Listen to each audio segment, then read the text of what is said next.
بسم اللہ الرحمن الرحیم۔ ناظرین السلام علیکم ورحمۃ اللہ۔ ناظرین، حضرت داؤد علیہ السلام کی نبوت یہ واقعہ ہے، قصص الانبیاء کتاب کا نام ہے، پیج ہے 277۔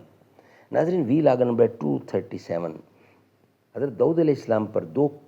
قسطیں ہم آپ کے سامنے رکھ چکے ہیں، یہ تیسری قسط ہے آج کے لحاظ سے، اور واقعہ چل رہا ہے حضرت داؤد علیہ السلام کی نبوت کا۔ اس سے پہلے ہم آپ کے سامنے حضرت داؤد علیہ السلام کے ساتھ طالوت کی عداوت وہ پیش کر چکے ہیں۔ ناظرین، اس کتاب کے رائٹر ہیں حضرت مولانا عبد المنان صاحب، تصنیف ان کی ہے قصص الانبیاء، اس کتاب کا نام ہے۔ یعنی کہ حضور اکرم صلی اللہ علیہ وسلم سے لے کر حضرت آدم علیہ السلام تک تمام انبیاء کرام کے سچے واقعات، سچے قصے قرآن و سنت کی روشنی میں، قرآن و حدیث کی روشنی میں اس کتاب میں لکھے گئے ہیں۔ عجیب و غریب واقعات جو ہم آپ کے سامنے رکھتے ہیں روزانہ کی بنیاد پر، کم از کم ایک یا دو یا اس سے زیادہ قصص الانبیاء۔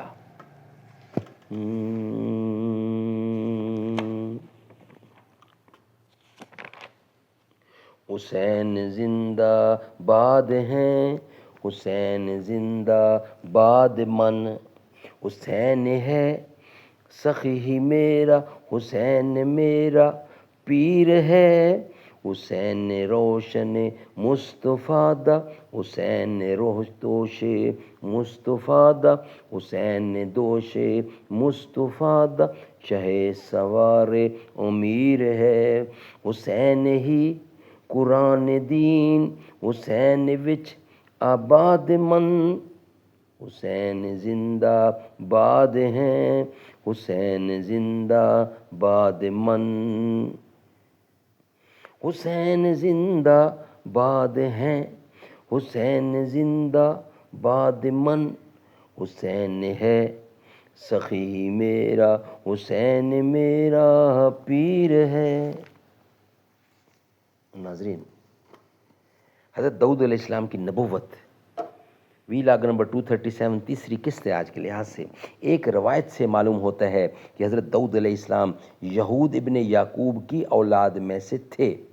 جب تخت پر بیٹھے اس کے 40 برس بعد ان کو پیغمبری ملی 40 برس بعد، اور اللہ تعالیٰ نے ان کو اتنی قوت دی تھی کہ کوئی بادشاہ ان کے ساتھ مقابلہ نہیں کر سکتا تھا۔ چنانچہ اللہ تعالیٰ فرماتے ہیں،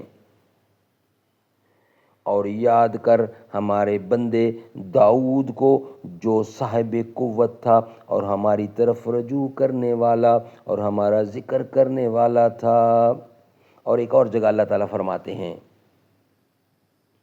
اور زور دیا ہم نے اس کی سلطنت کو، اور ہم نے اس کی حکمت بھی، اور ہم نے اس کو حکمت بھی عطا کی، اور فیصلہ کرنے والی بات کا ملکہ بھی دیا، اور اللہ رب العزت نے ان کو زمین کا خلیفہ بنایا، جیسا کہ اللہ تعالیٰ ارشاد فرماتے ہیں، قال اللہ تعالیٰ، اے داؤد تحقیق ہم نے کیا ہے، تحقیق ہم نے کیا ہے تجھ کو خلیفہ زمین میں، پس تو حکم کر درمیان لوگوں کے حق کے ساتھ، اور اپنی خواہشات نفسانی کی پیروی مت کر، اگر تم نے ایسا کیا تو یقیناً تجھ کو گمراہ کر دیں گے خدا کی راہ سے، تو یقیناً تم کو گمراہ کر دیں گے خدا کی راہ سے۔ اور اللہ تعالیٰ نے ان کو ایسا خوش آواز کیا تھا، یعنی جب وہ اپنی آسمانی کتاب زبور کو پڑھتے تو ان کی خوش الحانی سے بہتا پانی بھی تھم جاتا تھا۔ ایک روایت میں یہ بھی بیان کیا گیا ہے کہ وہ آسمانی کتاب زبور کو بہتر طرح سے الحان سے پڑھ سکتے تھے، اور ایک روایت سے یہ بھی معلوم ہوتا ہے کہ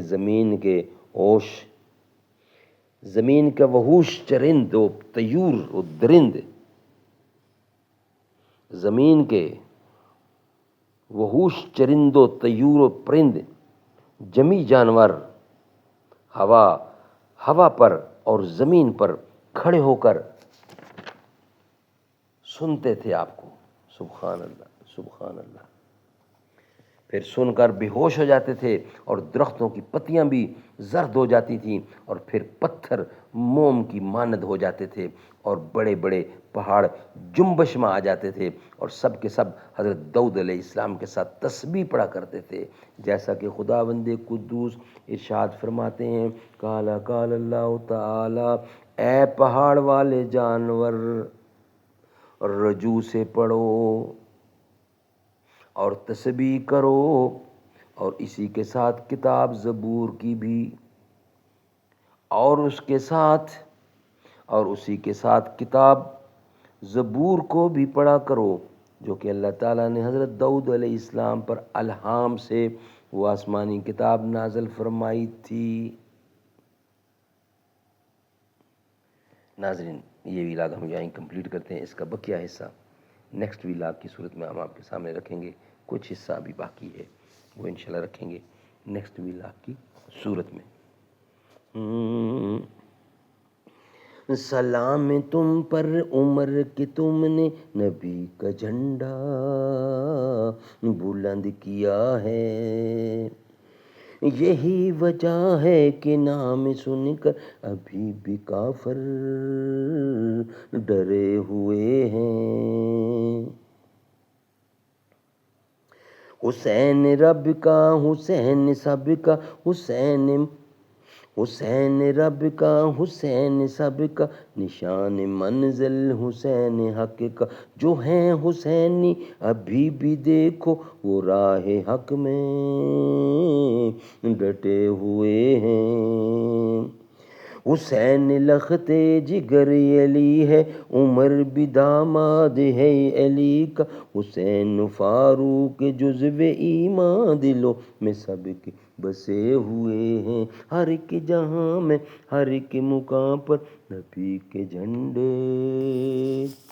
گڑے ہوئے ہیں۔